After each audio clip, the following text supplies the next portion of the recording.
Good evening, everybody. Welcome to another edition of Nerd Week live here on YouTube from your folks and your friends here at Nerd Caliber. I'm Rodney Brown. I'm the editor-in-chief of Nerd Caliber. I am first-person shooter on the interwebs and Burly Adopter on some other places. Gotcha Wolf, hello. And joining me tonight is in the Blue Cave, sir. Hey everybody, it's Louis Correa, also known as Crash the Stampede or Crash the Photos if you follow me on Facebook or Instagram, because I finally got that back after a little hacking got taken over. So that was great. I'm a co-producer at Nerd Caliber, and I'm looking forward to having a lot of great conversations tonight. And I hope you guys out in the chat box there chime in on some of the topics that we're going to discuss back and forth and get a little engagement going. Tom, hello. Welcome to the show. And we are going to start off with a new feature that we're doing that is looking at some of the stuff that's on the website, in case you folks don't know that we have a website, don't know the sort of content that goes up there. So the first thing I'm going to mention is that that image is, of course, if you're at all familiar with this, Sword Art Online Season 3. I have an article online, went up a couple of days ago, that looks at Episode 10 from Season 3. And without giving away too much about what it's about, it's a very disturbing episode. It's the only episode that I've ever seen this series in 3 seasons carry a mature content warning. And it discusses the content, which is involves sexual assault. So if you want to read it, go check it out. If you want to avoid spoilers, I have to discuss the show. And why the writers may have thought that this was something they needed to do. So if you are not caught up and you want to avoid spoilers, don't read the article. But otherwise, I suggest you might want to go over and check it out. Or go read other articles, because we have a lot of great articles on the website as well. Con coverage. We talk about different shows every so often. Video games, a little bit of technology here, there. We kind of cover a broad spectrum of things here. So we have great articles there that you guys should take a look at, along with our photo galleries. Speaking of photo galleries, one of the other articles that are up there in this past week, that's one of the images from a gallery that was shot by our good friend Wes, the portrait dude out in Ohio. And that is a Lady Joker and a Gladiator gender-bent Harley, shot in an enormous nightclub in Columbus called Axis. It's really cool, gorgeous images. Lady J cosplay and Mr. J cosplay, and there are a ton of people who have those particular names in some fashion, some spelling. So I suggest you go check out the article if you want to find out who these two cosplayers are. It's amazing work, beautiful, as Wes always does. Can't say I hate him for that, but God, I'm jealous. Anyway. So, Noah, welcome to the show. And Gotcha Wolf, if you... you are into 3. Okay, good. If you're a fan of Sword Art Online, just to put it out there, Season 3 is the best one, in my opinion, since the very first arc of Season 1. Issues with Episode 10 notwithstanding. But we got a lot of stuff to go into tonight, so we're going to jump right into it. And the first bit of news tonight is we get our first teaser trailer and our date for that. You were either very excited or you just blinded yourself. Blinding myself. There you go. Blinding myself. There we go. That is one of the first images from the Umbrella Academy, or as I like to call it, the Emo-brella Academy. And the news is you only have to wait until February to see this. So on Netflix, it's the adaptation of the indie comic that was there on Dark Horse, written by Gerard Way of My Chemical Romance, drawn by Gabriel Ba. And if you are a fan of that, and it won all kinds of accolades from the critics during its early run, go check it out. Certainly a different take on the superhero story. A family of, I guess, adopted kids. They're not all really in any way technically biologically related, but all with very interesting abilities and powers. So check it out, folks, if that's what you're into. It looks pretty cool. I did not read the comic. I'll full disclosure on that one. But I do know that it did get a lot of good accolades, good critical response. So this next piece it's. I hesitated to put this out as a separate article instead of wrapping it into the. We're going to be doing a Game Awards trailer reaction thing later on in the show, but it is kind of separate news, even though it was presented as a trailer. The news is that the first DLC that you're going to get from Super Smash Bros. Ultimate will introduce Joker from the Persona 5 games as one of the characters you can play. So if you're a Persona 5 player or you love the anime and you like Smash Brothers, check it out. Oh, hello. Lewis, did you just turn the sound up? Or was that on my end? That was just a weird feedback on my end that I took care of. No problem. Pardon me. All right, cool, thanks. Yeah, Gotcha Wolf. It's kind. You can't. You can make comparisons to the Batman family of all the interesting characters, but there is no sort of overarching super mentor like Bruce Wayne Batman. It almost reminds me of another series. Ooh. Deadly Class. Pardon me for the drink. Alas, there is no Deadly Class news, but in a way it sort of is.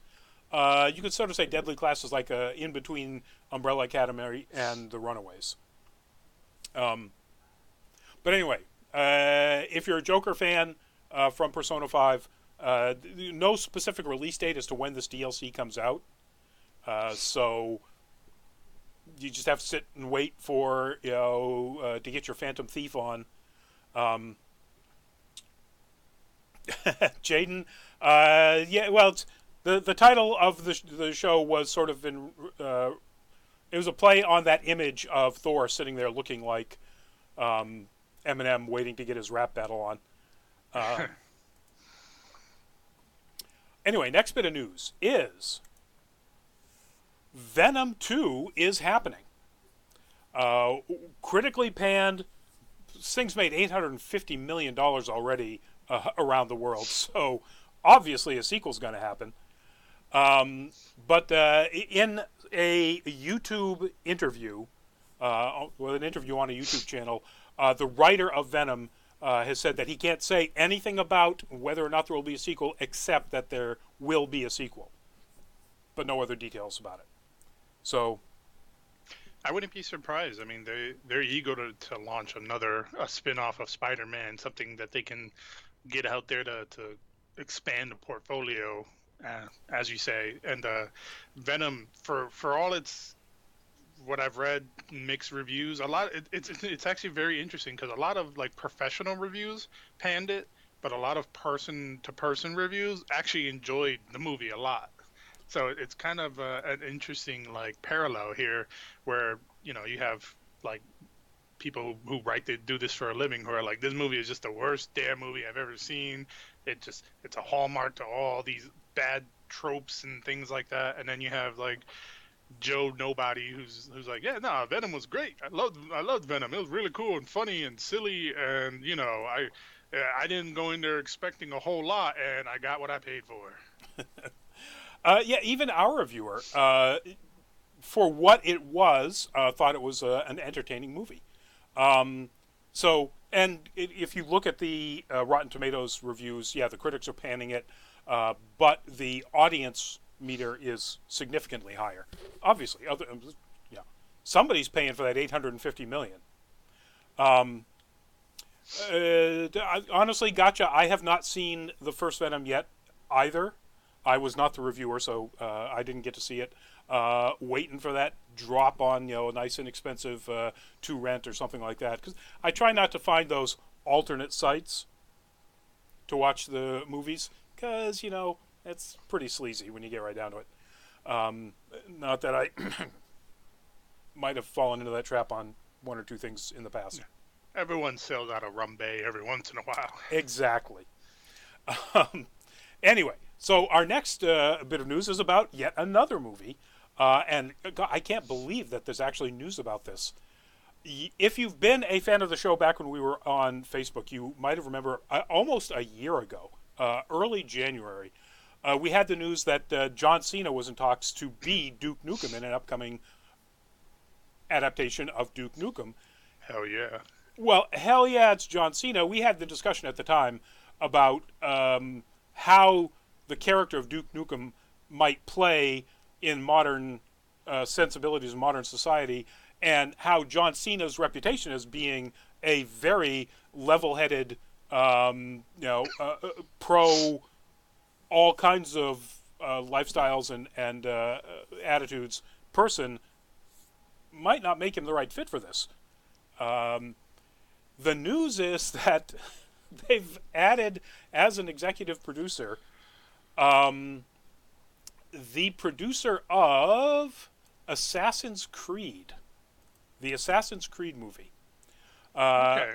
Jean-Julien Baronet has signed on to be the person to handle turning this thing into a feature film.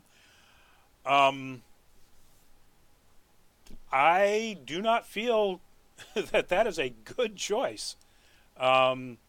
And where'd my mouse go? I don't know. I mean, I personally enjoyed Assassin's Creed. Oh, I didn't think it was amazing. I didn't think it was amazing, but I did enjoy it. I felt, as someone who's played the games, and that it was kind of spot on. The Animus thing was a little weird, but it was pretty good. A little slow, but I definitely think that there was a nugget, there was a gem in there hidden. Like, you had to dig deep for it. No, you had to dig real deep, like center of the earth deep. But it was there. You'd have to dig real center of the end. You'd get burned by molten lava on the way. As somebody who has not played any games since the first one, as a movie, it was awful. The structure was terrible. There was zero logic to anything that happened in that movie. Internal logic. I mean, it was just. It was. I feel like it's really tough to apply like that level of logic in a movie based on a game about going into your memories via the genetic code to impersonate a person. It's there suspension of belief is a big thing with this. Suspension of belief happens when you set up an internal structure and then you stick with it. When you set up an internal structure and then you don't follow your own rules, out the window. I don't know. I feel like it's really tough because I've played all these games, so I feel like I know a little bit more, because a lot of the things were very consistent in Assassin's Creed to the lore of the games. So it's difficult to have that discussion because I'm coming from, I've experienced this and you've experienced one game. Yeah, it doesn't matter. The lore doesn't matter. World of Warcraft was an awful movie because all they did was turn it into a travelogue where they went, oh look, Ironforge. Oh look, it was just, they crammed so much lore into that movie to try to get it to be a fan favorite, to basically pander to the fans instead of making it a movie, that it was awful. And the same thing was apparently the case, since you say the lore was pretty accurate, with Assassin's Creed. Trying to get things to appeal to just fans of the movie or of the game series, instead of figuring out a way to make that consistent to an actual movie structure, or even any kind of narrative structure, movie or book, it just is a mistake. Well, you kind of run into an issue then, where if you make those comparisons, if you say, well, it has to be this way, this is the way it has to go, and we don't want to pander to the core audience that would watch this movie, then you're basically not making an Assassin's Creed movie. You're just making a movie about people who jump through memories back in time. Like, it's you're assuming that you can't do both, and you can do both. You can do both. Mortal Kombat is a good example of doing both. Is a fantastic example of doing both. I don't necessarily agree with you, but I don't necessarily disagree with you, because there is, as I said, some inconsistency. It wasn't a great movie. It wasn't even fantastic. It was okay. It did a great job with the lore. It remained consistent throughout. It had slow portions to it. It had uh, parts of it that were just kind of like, why is this person saying this particular thing that goes against this thing that they said earlier? But then it moves on from that fairly quickly. So that's why Yeah, I so think that you don't dwell on it and go, what the? and so bringing it full circle back to the damn it, Duke Nukem. Duke Nukem.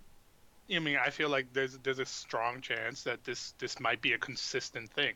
Whether or not will it be a fantastic movie because this guy is a producer on it, I need to see what else he's done because I haven't looked up the name. I need to see what else he's capable of. So we're going to put you in the cautiously optimistic camp, and me in the oh my god everything's going to burn camp.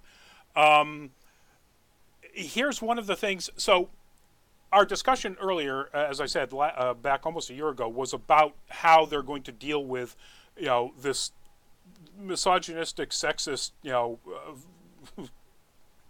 Satire, satirical character. Well, I would say more parody. He wasn't a parody then. He is a parody now, and that seems to be the way they're treating him, depending on who they interviewed in this article. So the vice president of business development at Gearbox said that he is a parody of 1980s action heroes, and he's like Deadpool in terms of being able to break the fourth wall. We see a lot of humor in his confronting the values of today while trying to save the world. That seems hilarious to me. The idea of this misogynistic idiot just getting his comeuppance every time he says something that people around him go, who the hell where did you come from? What kind of moron are you? It works well for Ash. Yes.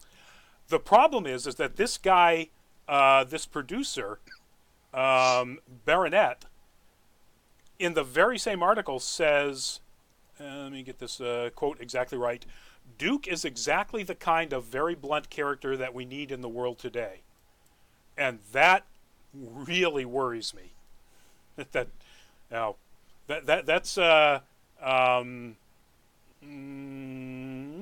mean, I men's right activist Trumpian speak. I won't jump that cliff, but I mean, what he said candidly, it sounds a bit problematic. Yes, I definitely agree with that, but I'm not, until I know more of what he said, I'm not willing to go as far as to believe that he's going to do some kind of misogynist type of thing. I'm thinking more along the lines that he said that because he feels that there's a lot of people who are sensitive, overly sensitive, which, we've had these discussions, and everybody's seen it on the internet, so I'm not beating a dead horse here.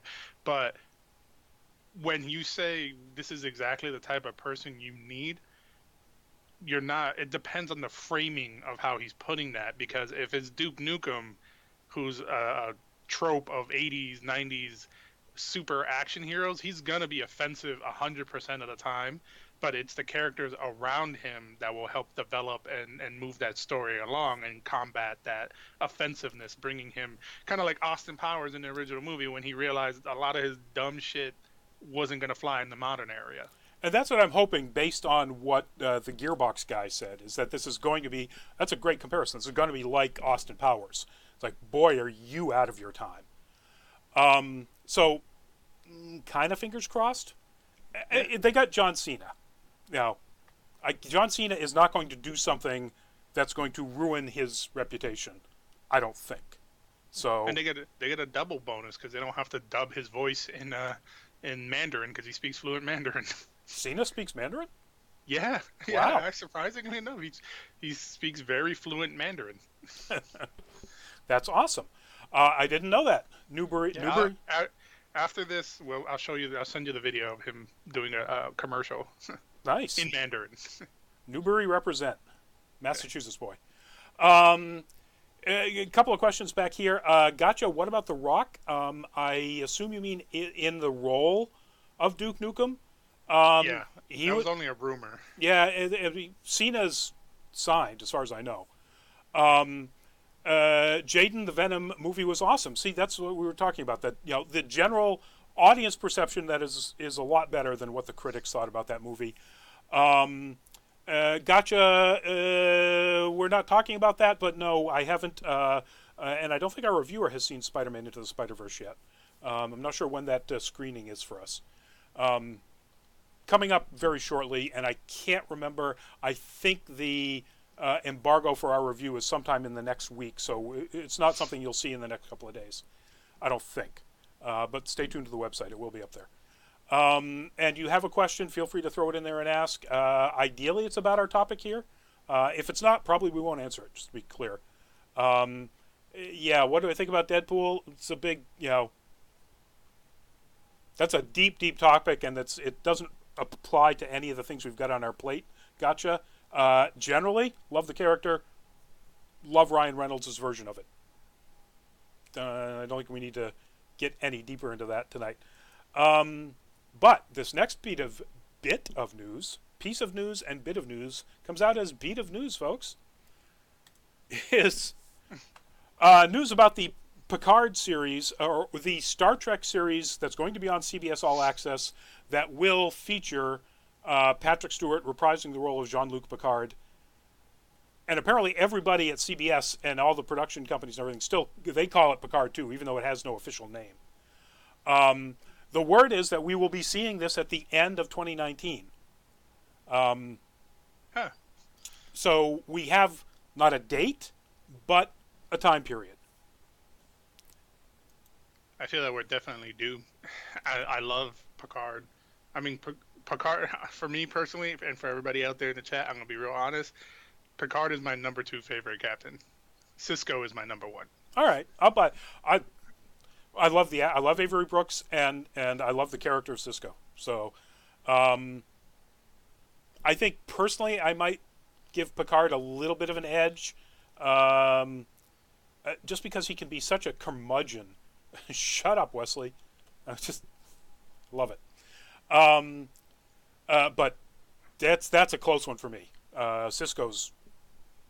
Yeah, Cisco is super cool. It's tough. It's a really tough comparison because Picard was an explorer out, and Cisco was a commander of a space station. But then at the same time, Cisco commanded almost an entire war in that sector. Yep. So there's a lot there, but yeah, and Janeway is my number 3.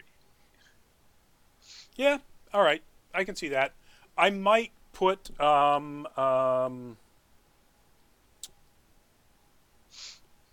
Enterprise, Archer up there. I like the character a lot.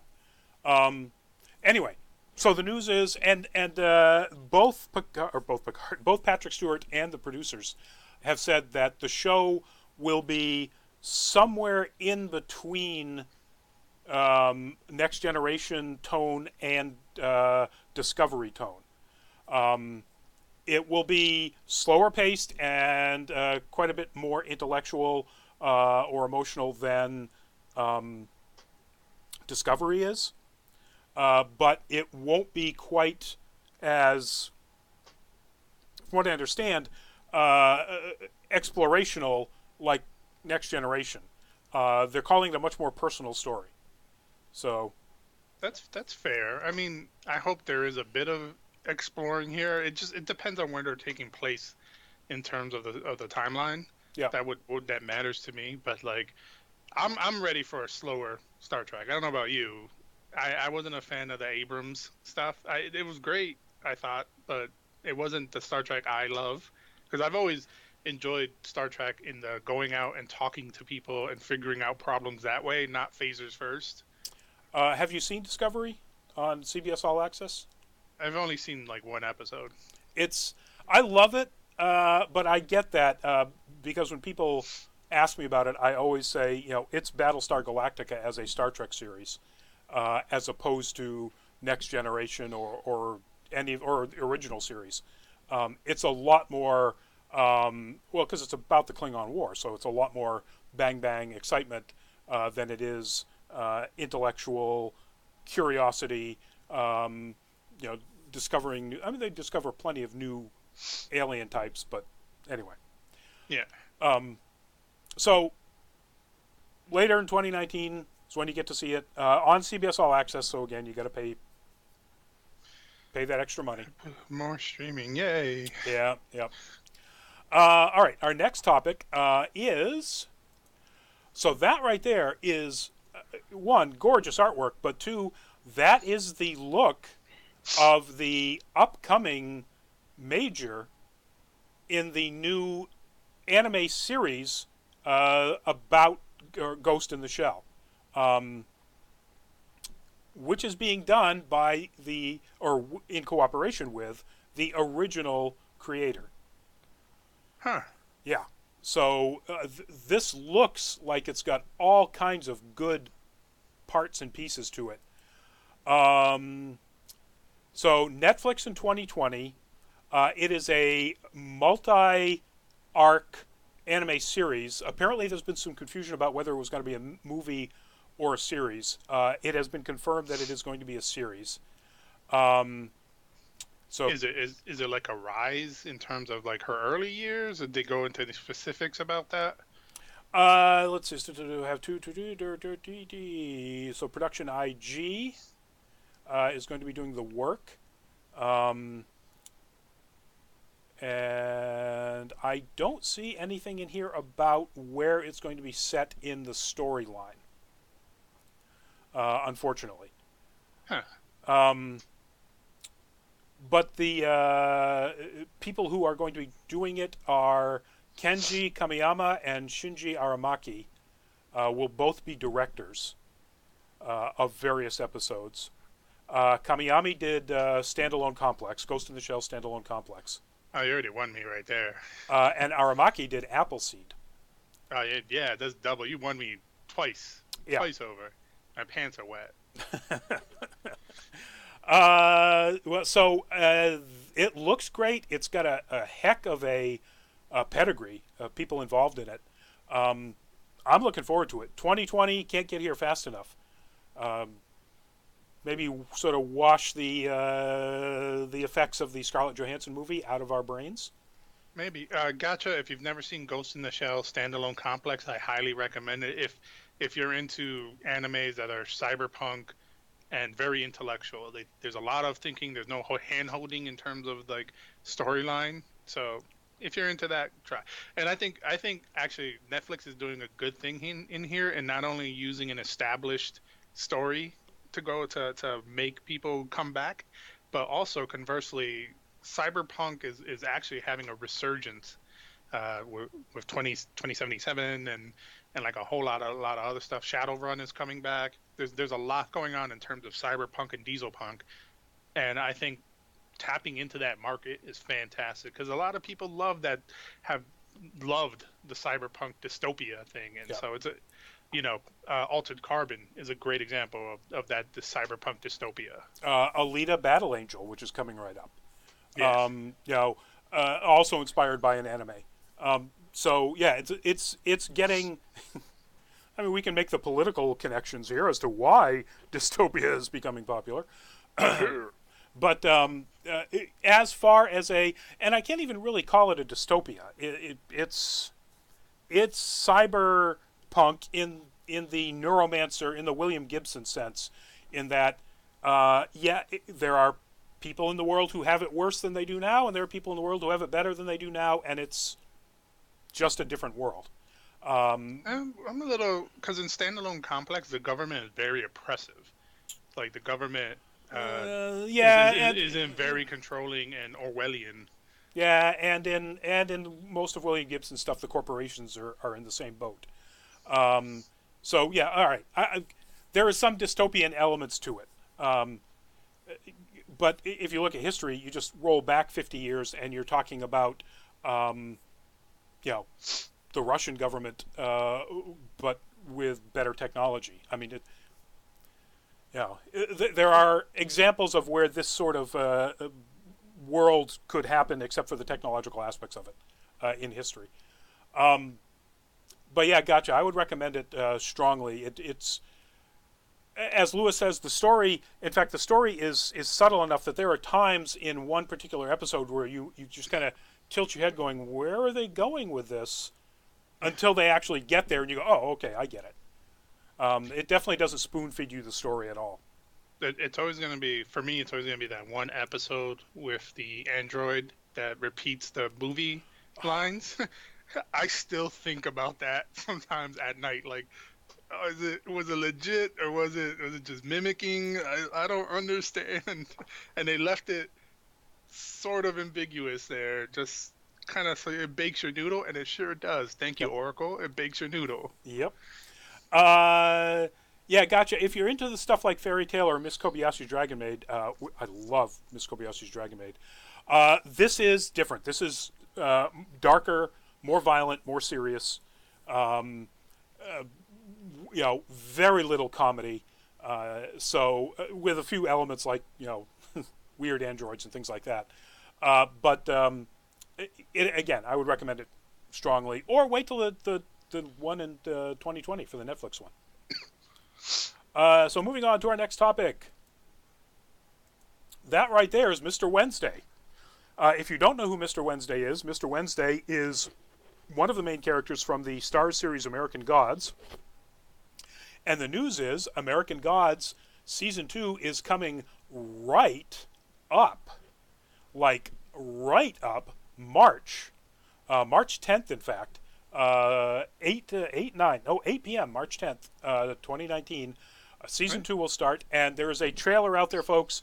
If you like American Gods, if you like the first season, check out the trailer. The trailer, I'll be honest in saying, like, because we had this discussion when the producers left, how it would look, if there were changes. The trailer got me really excited. Yep. It looks really good. I'm hoping it's consistent to the series, the season, when it comes out, because it looks like they kept everything the same. Pretty much. Maybe even a little more emphasis on the supernatural, which is where the story is going at this point. I mean, I don't want to give anything away. The season ended on a big supernatural moment. So necessarily things are going to look a little bit more supernatural as season 2 picks up. And I love that. I love that image. I hate the fact that Gillian Anderson is not on it anymore. I'm not going to let that bother me as I watch the upcoming season. Yeah. I'll just sad tear, but sad tear. She was absolutely one of the most amazing performances I think I've ever seen on any television show. The fact that it took me probably 5 minutes into her first appearance to realize who it was, who the actor was playing this character, and then the next time, 30 seconds. The Bowie. Well, the Bowie was the first one. Yeah. And that took me a good 5 minutes before I went, oh my God, that's who this is. And then the Lucy. And then the Marilyn Monroe. I mean, I've always thought Gillian Anderson is gorgeous and attractive and so on. That Marilyn Monroe version was unprintably exciting. That's a good way to phrase it. Yeah, wow. So anyway, if you haven't seen it, and if you have Starz or you want to get Starz, I pick up the Starz. You can pick up on. I have Sling TV. You can pick it up and drop it as soon as you're done with whatever arc is going on. If you have Starz, go watch this first season of this show. It's amazing. And March coming back. Yes. I was just going to describe Dead Wife the way the Leprechaun does, and I realized that I can't, because then all our YouTube monetization goes down the drain. Yeah. And if you guys take a moment, go look at some of the Nerd Caliber stuff from Dragon Con. Was it like last year, I think it was, or 2 years ago?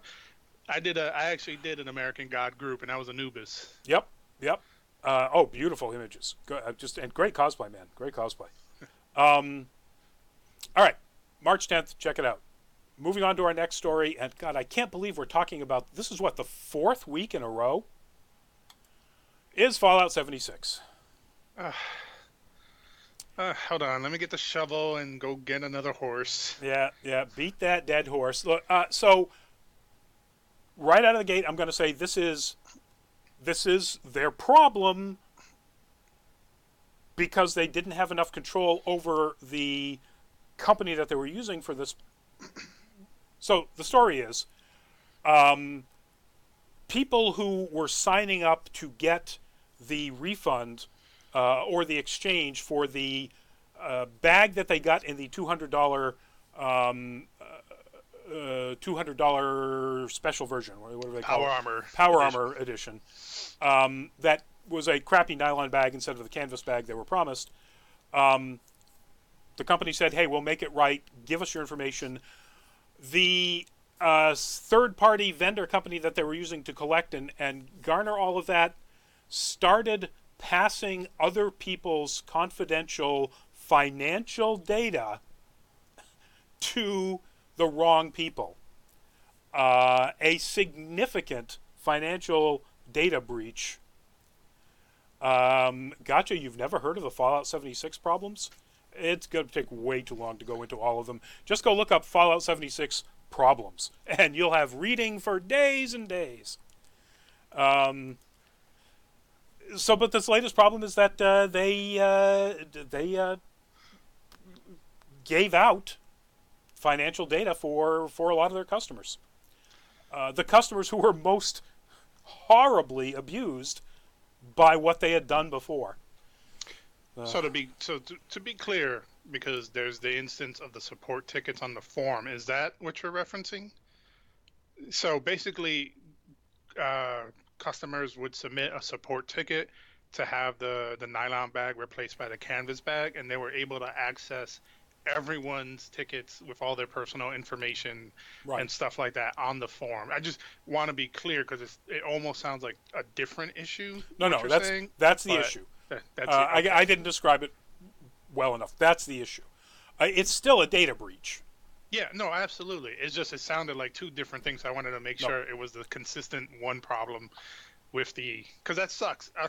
I don't care. I can't defend it. Everybody knows I love Bethesda. I'm a huge Fallout fan. I can't keep defending these things. I can't argue these things with people. Not that I choose to anyways, because I don't, I'm not that person that's heavily biased in that regard.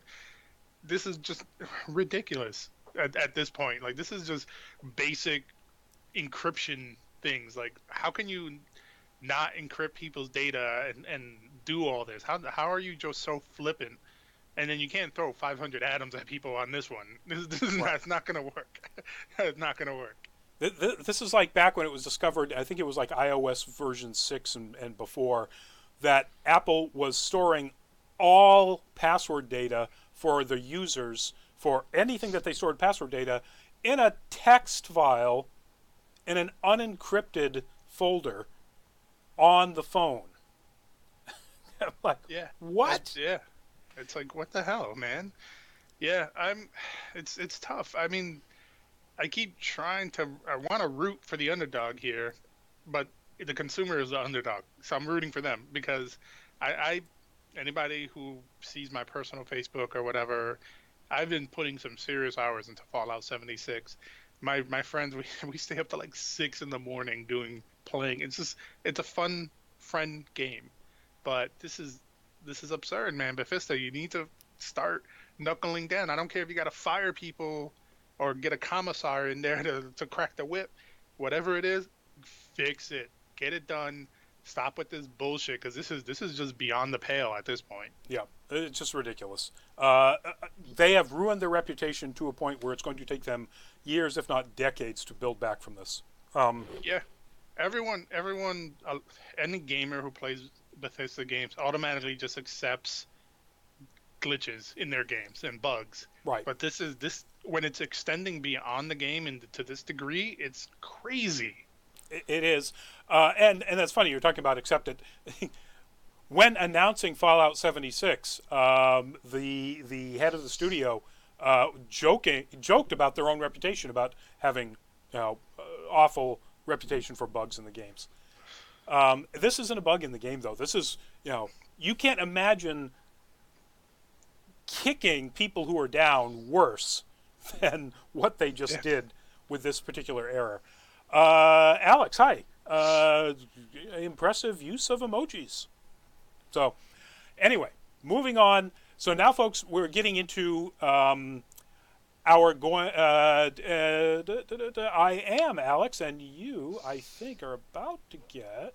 Let's see if I can figure out how to do this. Um, Hide user on this channel. There we go. All right. Um, so anyway, our next piece is going to be about the Games Awards trailers. There were a slew of them, and we're just going to do some quick impressions about what we thought of each trailer. And I've got a whole bunch of them lined up. And so feel free to weigh in, but you got to be fast because we're going to go through these pretty quickly.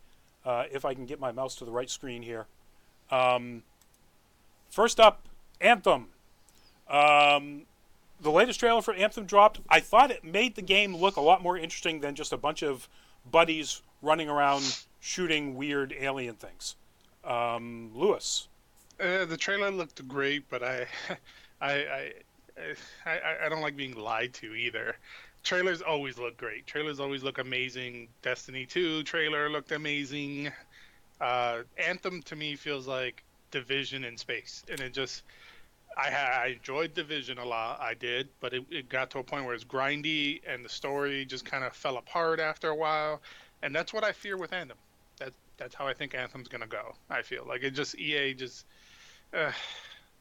Yeah, I agree, and I got to say, when they got to the end and they showed this villain, I guess, who was using the power of the anthem, I went, "Oh wow, what anime is that from?" Yeah. I mean, seriously, dude, is this not like some future mecha anime villain or? Wow. So whoever was designing it was just like, how can we make this the most Warframe villain ever? Yep, I'm not going to disagree. All right, next one. Rage 2. Love the look. Didn't play the first game, and it essentially looks like, kind of like a futuristic or, what's the word? Doom meets Far Cry. Let's get all sorts of really weird weapons and kill everything we can find. I would actually, my comparison would be Far Cry meets Borderlands. Okay. Because Rage 2, if no one's played Rage 1, Rage 1 was an interesting twist on Apocalypse in that everybody was kind of crazy, and it was open world ish. It was beautiful. It was gorgeous for the time. But like a lot of things were like just kind of silly and like crazy slapdash put together, and Rage 2 looks like it's picking that up. They're adding more a stronger vehicular system in there, which is kind of cool. And the people who designed the vehicular system are the same people who made the Mad Max game, and the cars handled beautifully in that game. I love that game. It's a grindy ass game, but I love it for what it is. And I feel Rage 2 is going to be like on one of my top tier lists because it looks amazing. The mechanics seem really great, and the story looks incredible. No, I'll give you that. They're known for doing good story-driven content, even if it is a lot of giant semi-robotic cyborgian monsters. There's still usually a pretty good story around that. So all right, I'll buy that. Next one up, Dead by Daylight 4. It has a title other than 4. Dead by Daylight. You sure it's 4? It's not 2? Dead by Daylight. It looks like there was 4 slashes on there. All right, Dead by Daylight 2. Somebody will know what this is. Anyway, it's the new Dead by Daylight expansion update. And the villain looks pretty creepy there. I haven't played the game, so I'm not sure exactly what's going on, other than that guy with a mask is pretty creepy. So when you say, I just need to clarify here. When you say 4, do you mean like the DLCs, or because there's only one Dead by Daylight? Right. So this is the 4th update then.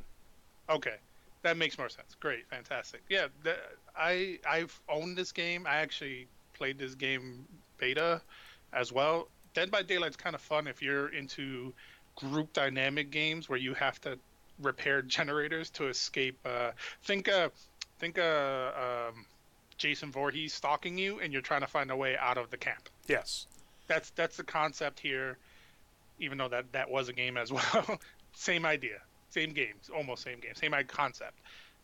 You get to play different characters in Dead by Daylight, different generic horror theme.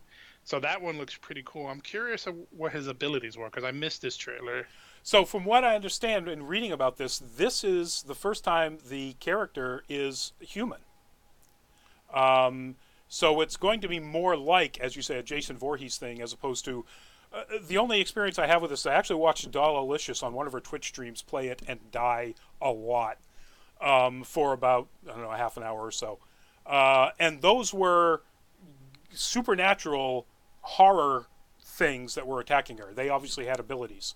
Well, the trapper is kind of like a mutant hillbilly. Yeah, he's human. He doesn't have any magic powers. He's not supernatural. Okay.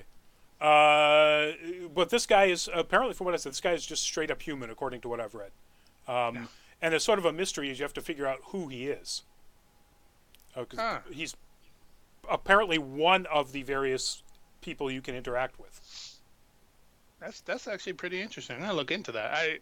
It was too hard a game that was too difficult for me. I need a consistent group of friends to play it. Otherwise, it just popping into a random game was really hard for me. Like I couldn't communicate with anybody really. Speaking of getting into a game and communicating, the next one was this just had me dying laughing. This is the latest update to Fortnite, and that is probably one of the best Kris Kringle, Santa Claus alternate iterations I've ever seen. I love it. And apparently this is available today, December 11th, I think it said. Is that just a skin or? Again, it's the latest DLC. That's interesting. Kris Kringle is here to deck your halls. Anyway, I like it. It looks really cool. But yeah, it was a trailer, and so it's not really a trailer for a game. It's a trailer for DLC that's now apparently already out there. Oh yeah, and the sword. I remember reading about that they're including swords now in Fortnite. So that must be one of the swords that. Cool. That they're throwing into the game now as a melee weapon. And it looks like the two Frosty the Snowman guys on either end have swords as well. Yeah. Huh. Neat. It's funny is I never able to get into Fortnite. I play it. It's free, so why not? But it's just not fun. I guess because I got PUBG'd out. Yeah. That's coming up too, by the way. Yeah, as Gotcha, neither of us play Fortnite either, but we both have friends who play it and are big fans. Next one up, Psychonauts 2. Looks as crazy as the first one, maybe even more so. Absolutely picks up the design style of the first one and improves the quality of the graphics without changing or diminishing the design style. Looked really interesting. Psychonauts was one of those games that kind of went over on me. Like it came out and I didn't even know it was a thing until like 10 years later. And I think I might, if I blow some dust off of my Steam, I might actually have it somewhere like in my I think I have like 3,000 games at this point. So I don't know. I didn't get to see the trailer on this one, but I've heard nothing but rave reviews about the original Psychonauts, and if they're keeping to the theme and the design, I don't see why this can't be a big hit. Yeah, I think it will be. Our next one, I'm conflicted about this. So this is a game, Scavengers. It was an interesting trailer, gorgeous worlds, science fiction, like you said, kind of a Destiny sort of game from the looks of it.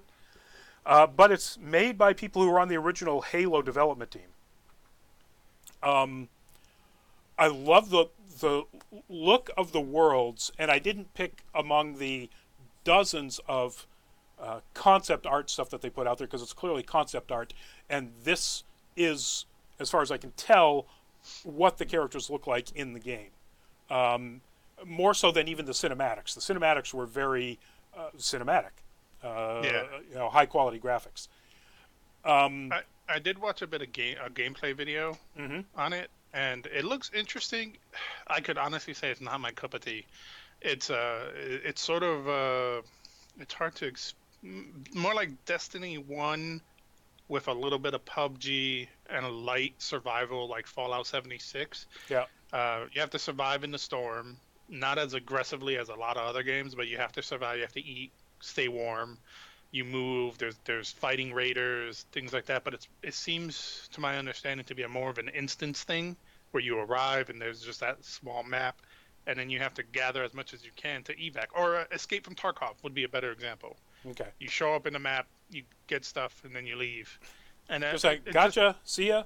Thanks for being with us. It doesn't feel appealing to me. Okay. We still have a bunch of these before we get to our last topic, so I'm going to start blasting through these even faster. That, as you spoke of before, is PlayerUnknown Battlegrounds, PUBG. And the new release is going to be Winter is Coming, or however they describe it. And basically, it's snow and ice, and so snow and ice related clothing, weapons, and vehicles. Move on. Move on. All right. Yeah, put more time into fucking stabilizing your game so people can actually play it first before you develop content for it, assholes. There you go. There's my piece. So this is an image from the very teaser. It gave you almost nothing except voiceover and cool art of Dragon Age 4. The Dreadwolf Rises is the hashtag. And looks really cool. Did it tell you anything or enough to tell you about how exciting it is? So I've never played any Dragon Age, but I did. One of my closest friends, Rachel, Rachel is a huge fan of Dragon Age, and they kind of filled me in on some tidbits. I guess there was a character who was referred to as the Dreadwolf, and he was a companion of yours that goes off on his own, and he kind of gets corrupted and goes off the deep end. So it seems that this is a continuation of that. That's the implication, is that you're gonna see how far that character has fallen. Yeah, that's what I get as well, because I've never played it either. So moving on. That is an image from the new Far Cry New Dawn. And it looks really good. It looks kind of surprisingly, well, it not looks like, it is surprisingly an exact sequel to the previous Far Cry 5. And set after a nuclear, apocalypse isn't the right word, a nuclear war that was not as apocalyptic as people worried about. It has some issues for me, and that is it looks like it's getting back to the idea of let's make the bad guys people of color. And because that's unfortunately been a thing with the Far Cry series. So, Lewis, reactions? Yeah, no, I was waiting for you to finish. Yeah, I mean, I thought you had more. No, I do have a lot more, but we've got to blast through these. Yeah, I mean, I agree with you there. Conceptually, I love the look of the game. I love the concept, the effort put into it. I feel like this is a game. I'm a big apocalypse person, so I'm gonna buy this game without a doubt. But I agree, man. It's kind of troublesome, especially when they made such effort in the last game to make the villain a Caucasian male, and then now he's a good guy, kinda, in this one.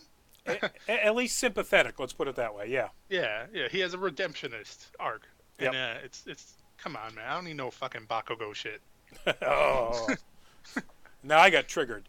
All right, moving on. Mortal Kombat 11. Graphics are freaking gorgeous. It looks amazing, but I didn't understand what was going on. Why is Raiden evil looking? Is he a clone? Is he a copy? Why was there 2 scorpions? I don't know. It's like someone yelling at me at a party. I don't understand. I can't hear you. Does Scorpion have a regeneration ability? Is he of a clone? What? He Yeah. you. Yeah. It's all great questions. It basically is a couple of minutes of some of the most, even for Mortal Kombat, brutally violent, horrific combat. Um, but it's gorgeous in the way they do it. I'll give them that. Yeah. And very much looking forward to the upcoming cosplays. And I guarantee that this is going to go the route of player tournaments. Everything's going to be designed to get out there into the gaming market. That is undoubtedly true. Yep, I can see that. Um, yeah, I'm just going to focus on the cosplay.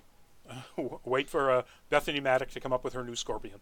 Yeah, Bethany. Yeah, Bethany. All right. Our last one in the games, and saving, I think, potentially the best for last, Outer Worlds.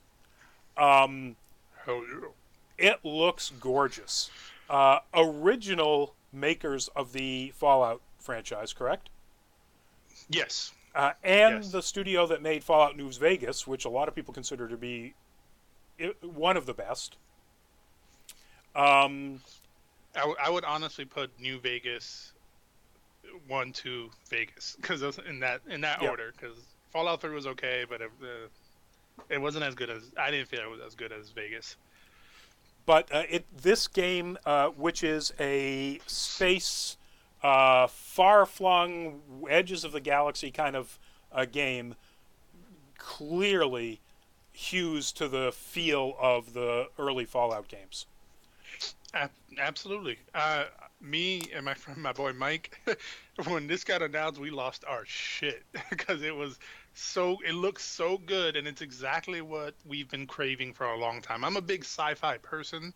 I'm not really a fan of high fantasy, so I like guns and computers and robots, and this is right up my alley in all of that respect. It's everything that I wanted from the last Fallout game in '76, and I want this, and I want it so bad. Like it looks so great, And and the humor is on point. oh, the humor is hilarious. The voice acting is fantastic. The story looks like, because of that, it's going to be great.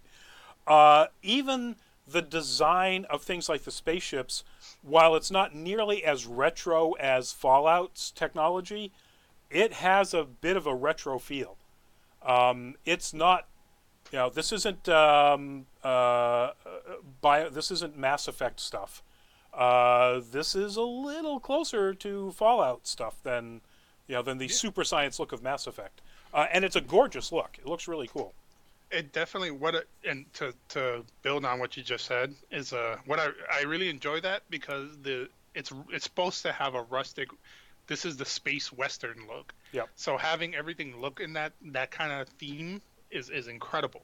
Yeah. And now that I think about it, if you can customize your character, I wonder how many. You're not going to be able to turn around but see a guy that looks just like Reynolds from Firefly. Yeah. There's going to be all over That, the place. Or Jane. I need a Jane hat if I'm going to be in this game. I was telling when I was talking to Michael about it, it was funny because I said like my only issue is there's no third person. I like playing in third person. Yep. Every Fallout game, this is purely first person. I'm sure someone will make a mod that'll make it third person, but that'll be tricky with the camera. But Yep. we'll see. But I'm willing to put that aside for this game. Yeah. At least as long as you can run up to a mirror and see yourself looking like Jane Cobb. Yeah. Anyway, our last topic, folks, is the trailer. The trailer to end all trailers. The trailer everybody's been waiting for. The trailer that got delayed by a few days and just, Avengers Endgame. I was really looking forward to this. And I've got to say that one of the best sort of joking criticisms I've read since it came out was, oh, wow, Marvel is going the DCU, Blue Dark route. And Do they have a blue filter on it? can't argue with that. Kind of feels like that, that's for sure.